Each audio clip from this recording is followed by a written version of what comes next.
ब्रह्मचर्यहीन, आलस्य, प्रमाद, भोगों का चिंतन, मन का डिप्रेशन में पहुंचना, कमर में दर्द, टांगों में दर्द, सर में दर्द, घबराहट होना, बिना किसी कारण के मन भयभीत हो रहा है, भोजन अपच हो रहा है, बिना किसी प्रक्रिया के वीरनाश हो रहा है, बिना किसी प्रक्रिया के। काहे को मृत्यु स्वयं स्वीकार कर रहे हो? ये मृत्यु है। चाहे भगवान दत्तात्रेय जी बोल रहे हैं या भगवान कपिल देव जी बोल रहे हो, जब उपासक को संबोधन करते हैं भगवत प्राप्ति के लिए तो कहते हैं कि इस भोग वृत्ति को साक्षात मृत्यु रूप देखो, ये मृत्यु है तुम्हारी।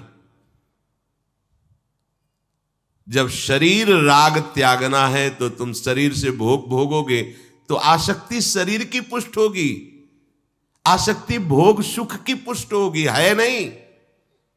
कितने दिन शरीर रहेगा, कितने दिन भोग रहेंगे? विचारवान बनो।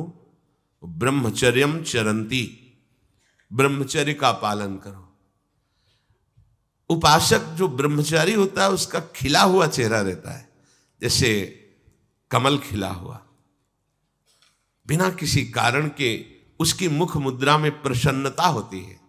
जो ब्रह्मचर्यहीन होता है बुझा हुआ चेहरा होता है, तेजहीन, बिना किसी कारण के वो शोकग्रस्त लगता है। बैठा है, आपको लग रहा है शांत है, लेकिन आप चेहरे को देखो, वो एक शोकग्रस्त है, कुम्हलाया हुआ चेहरा, अशांत चेहरा, मुख प्रसन्न, तन तेज विराजा। यह है ब्रह्मचर्यम चरंती, भगवत आराधन संपन्न उपासक का। जैसे आग में पैर रखते हुए कोई चले तो कैसे चलेगा, ऐसे ही ब्रह्मचारी की पहचान है। इतनी स्फूर्ति उसके अंदर होती, जैसे आग में चलने वाला पूरा पैर नहीं रख पाएगा, अगला कदम रख देगा क्योंकि ताप लग रहा है, ऐसे उसकी स्फूर्ति होती पैरों में। उसकी आंखें एकाग्र रहती है, चंचलता इधर उधर या बार बार झपकना यह विषयी पुरुष का लक्षण है। बार बार पलक झपकना यह विषयी पुरुष का लक्षण है। इधर उधर ताक झांक, चंचलता, ऐसा बैठे तिनका तोड़ रहा है, पैर हिला, ये सब विषयी पुरुष के लक्षण है। ये तो बिल्कुल साधारण स्पष्ट दिखाई देता है आदमी विषयी है या ब्रह्मचारी, एक सेकंड में लक्षण होते हैं।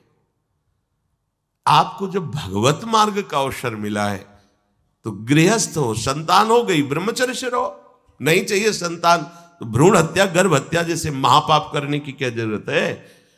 उसी वीर से संतान उत्पन्न होती है जिसको आप नष्ट कर रहे हो, जिसको आप ऐसे पानी में बहा रहे हो, व्यर्थ फेंक रहे हो, तो उसको भ्रूण हत्या का पाप लग रहा है, तो तुमको पुण्य लग रहा है, वीरपात कर रहे हो तुम्हें भी वही हत्या लग रही है, क्योंकि उसमें वही जीवात्मा है जो मां के गर्भ में जाके बालक रूप धारण कर लेती है, उसको तुम नष्ट कर रहे हो। पर बुद्धि भ्रष्ट हो गई है, समझ में नहीं आता, व्यर्थ में वीरपात करते हो, व्यर्थ में। तुम्हारा भजन बनेगा, तुम अध्यात्म के योगी बनोगे, मजाक है अध्यात्म का मार्ग।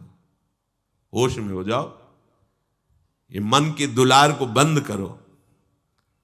जब तक इच्छा ही नहीं भगवत प्राप्ति की तो फिर तुम कैसे भगवत प्राप्ति कर पाओगे?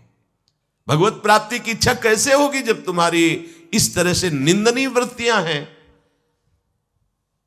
इंद्रियों को दुलार कर रहे हो, मन को दुलार कर रहे हो, भगवत प्राप्ति चाहते हो, आचरण नीच और चाहते हो उच्च पदवी। सावधान हो जाओ।